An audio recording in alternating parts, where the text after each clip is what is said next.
I wrote a jingle, and I hope you like my jingle too. And it don't make you blue. No, it don't. Now, what if you wanted to write a jingle, but you have no musical talent? You can barely play the triangle, the kazoo. Like that's about where you max out at. Well, what if I told you that your ideas, your experiences, and if we could put those into words, and your knowledge of genres, what if you could make music? Like pretty convincing, legit music. I'm about to show you a tool that makes that possible. Let's go now. So this is the first song I ever heard when I came to Suno and wanted to check out AI generated music. And it's from a user named Mooney, 1993, and they made a song dedicated to mac and cheese, like how to make it. And they said, I want rap, new metal, alternative rock, hard rock. Let's listen to it just a little bit so we can get the idea, and we'll go from there. Let's hit it.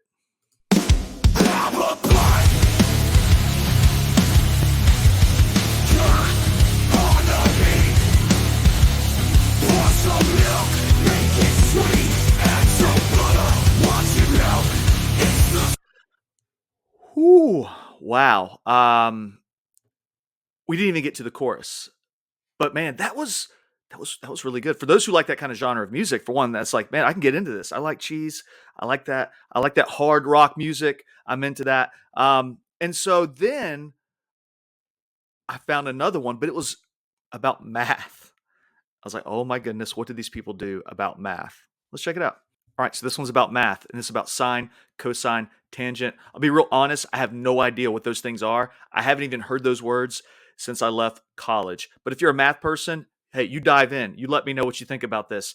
And they said, I want this 12th century opera fire. I don't know what fire means, genre, heavy metal. But let me tell you, it's different. And it's kind of fun. Let's do it. An angle is the ratio of the opposite side to the hypotenuse of a right angle triangle mathematically said. And the opposite hypotenuse of zero.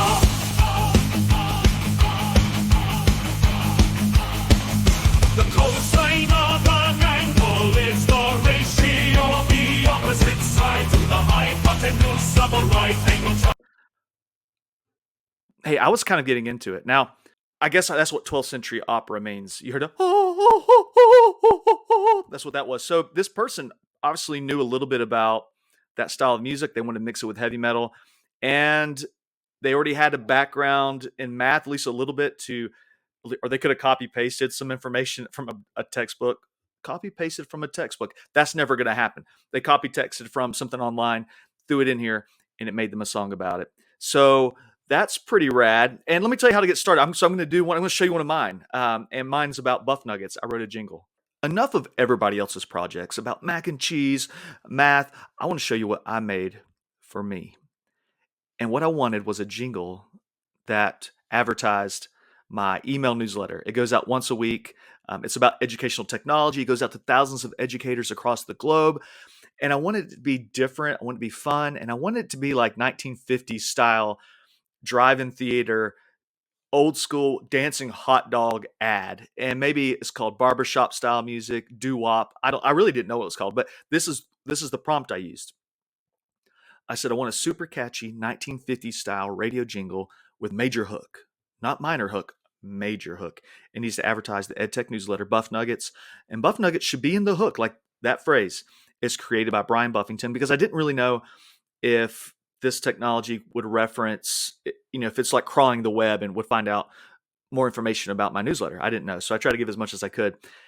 And it made something phenomenal. And I'm not going to play the whole song. I'll probably do a verse and a chorus. I really like the chorus. And I do plan on using this in some of my content. So let's get to it. So let's listen. Well, gather round, folks. I got news to share. There's a brand new newsletter that's beyond compare. It's called Buff Nuggets. It's gonna make you smile. Brought to you by by Brian Buffington. Go ahead, you want to learn about K12. All right, let's go to the chorus. Some of you want to hear the whole song, and I'll put a link in the video somewhere where you can listen to it. So let's go to the chorus. Let's see. I don't know how far that is. He's the cat, Pat. Buff Nuggets, oh, so golden and true. Buff Nuggets, gonna enlighten you if you wanna stay in the loop and be really smart. Buff Nuggets, a place where you'll make your mark. Let me tell you, I showed my son, I showed my wife, and both of them made faces like, "How's this even possible?" Because both of them actually have written music and they write their own music, and we have to talk about that eventually in this video. I want to feel maybe what or think about what other artists are feeling when we see this kind of technology. But for now, let's just kind of soak in what we just heard, and I'm going to show you how to make your own, the process of doing this. So let me show you how to get started making your own music. So I think their basic plan, their free plan, is super generous. You get 10 songs daily. It renews every day. Now, the terms, you can't use that music for anything commercialized. And most of the people I work with, that's not what they're trying to do. They're just trying to engage audiences, especially in K12 education for certain projects. And that's going to be just fine. Now, you might really get into it. And even their pro plan at $8 a month, where you get commercial terms and you can monetize your songs, 500 songs a month. All right, so you're logged in, you chose your plan, and now we get to create music. So on the left, we go to create. And for the demo I showed you with my song, I did not do custom mode. I went very generic, where I gave a prompt, very Chat GPT-like, and just kind of set a style I want. It needs to be about this, and just kind of trusted it would get pretty close. And for mine, I think it did really good. If you want more specific things, we'll go to custom mode, and we'll do that here right now. So in custom mode, you can actually put your own lyrics. You can extend the song, all kinds of things. So I'm going to say get started, enter your own lyrics. So a student, a teacher, if you got lyrics you have already created, stick them in here, say what kind of style of music you want, and it's going to make that song for you custom. So let's try something. So I'm going to go back to non-custom mode. This is the most simple way to do it. Just say, I want a old school funky song about eating broccoli, and I totally spelled that wrong, and cheese, which is very, very awesome. And I said old school funky song. So it's going to say, what is that? It's just going to try to imagine what I'm thinking, but I could be more specific to get exactly what I want. And I'm guessing here we have different versions, kind of like Chat GPT. I'm using the most current version. Let's hit create.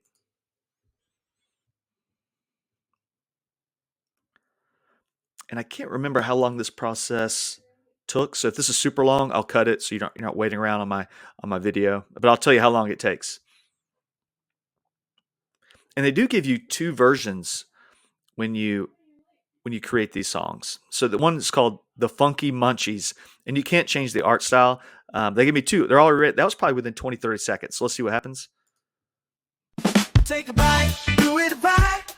That's the funky get really light. Broccoli and cheese, all baby side to side. Steaming on the stove, cooking up the green. Gonna make your taste buds scream. Yeah, what a scene. In the kitchen on the beam, mixing flavors real bold. Broccoli and cheese. Isn't that remarkable? And the more specific we are, the more things we can mix up to make something super custom. We can make these songs really anything we want. So what are you going to create using this kind of technology? What's something you want to make? So how are we going to use this in K12 education? I'm so glad you asked. All right, so no, there's lots of different types of people who'll be watching this video. But in my realm, that's K12 education. And I want to get to the classroom, and let's start with teachers. I think this technology is a great way just to enhance things you're already doing. And that might be instructional videos. How do we take a custom jingle about you, your classroom, what makes learning fun, and just slap it on the front of educational content? The other thing is maybe you have a podcast. Maybe there's some kind of audio cue. Like when you play this song, it means something. We start the day with this song, and it's fun, it's uplifting, and people are like, you can only get it if you come to class, because at class, it's experiential, and you're creating something very fun and unique that you just can't get online or by looking at a PowerPoint. Boom. And secondly, what about students? Well, I can't endorse it for students just yet because I'm not sure of the terms of use and what age is appropriate for this kind of tech. And also, is there any guidelines or guardrails about what kind of music we can create? I'm going to say this right here is going to be for teachers only for the time being. Now, if it's under direct supervision and it's going to be under your account and you're doing this together with a student for some kind of special project, yeah, get to it. I think that could be a fun way to get students along with the project. Maybe you do this as a class. That's what I'm talking about. And I want to close by addressing the monstrous elephant in the room. And what does this mean for artists, musicians specifically? And I want to make it clear, like, even though I am a musician, I am an artist, a highly creative person, that part of my work, the part of my income, I don't make my living by just singing or just by writing music. So I definitely have a different take on it. It supplements what I do, but I want to be in the brain of someone's like, Brian, this is how I make a living, and how this may seem or does seem to an artist, because right now we have people with very, like I said, little musical skill, but they have ideas and they're empowered now to make music. But for those who actually have musical skills, what does it mean for you? And I still think there's a place. I think there's going to be categories. There's going to be AI generated music. Maybe it has its own special little emblem on the album art that says, this is AI generated. Now, I may make an AI generated music album one day, and it's just because I have crazy ideas and I want to mix genres, and it's something I can't just do with an acoustic guitar, and I don't want to feel bad about it. I'm not going to feel bad about it. But what if, like you as an artist, you're making human generated music? I'm talking, we got to get to something else too. Like, for the past 10, 20 years, we've been using computers to help us as musicians record flawless music. In the studio, we're talking about auto-tune. We're talking about, multi-tracking, 4,000 takes to just perfection. And you know how the old school guys did it? They did it live. They did it live with a tape, old school tape decks in the studio. And there was these little tiny blemishes. There was the tiny little white noise you could hear. But we've got so used to perfect with these big studios that I think value is going to be given to those who are just being raw. Like, you heard me, raw. I'm not sure if that's a thing. But those who are making legit, human-made, authentic, real music, there's going to be a place for that. And especially if it's experiential, we're talking about concerts, we're talking about live events, and people are like, I want to see that, because there's going to be people cranking out AI art, music. It's already happening. And so I want to say that. And I do think we're just going to need a way to verify that music's indeed made by humans. Like, if I'm going to record music using AI, I want people to know it's AI generated. I don't want to try to trick people. And we're going to need systems for that. And I think that will come. And if you're watching this and you're part of a record label or part of some big organization that makes those decisions, yeah, we need to figure that out. I've had a lot of fun talking about AI-generated music today. Hey, if you've enjoyed this video as much as I have, make sure you hit like, or you can hit comment and then maybe say something about what you've learned or something you're terrified about. Or also you can subscribe. That makes sure you never miss out on all the new Buff Nuggets coming out. And if you're like, Brian, I never ever want to miss it, and I want to see it exactly when you release it, hit that notifications button so you get a little ding ding ding, and you know when I'm making new content. So thanks a lot. Share it with friends. I can't wait to see you on the next video. Peace out. Buff is out. Later, Gators.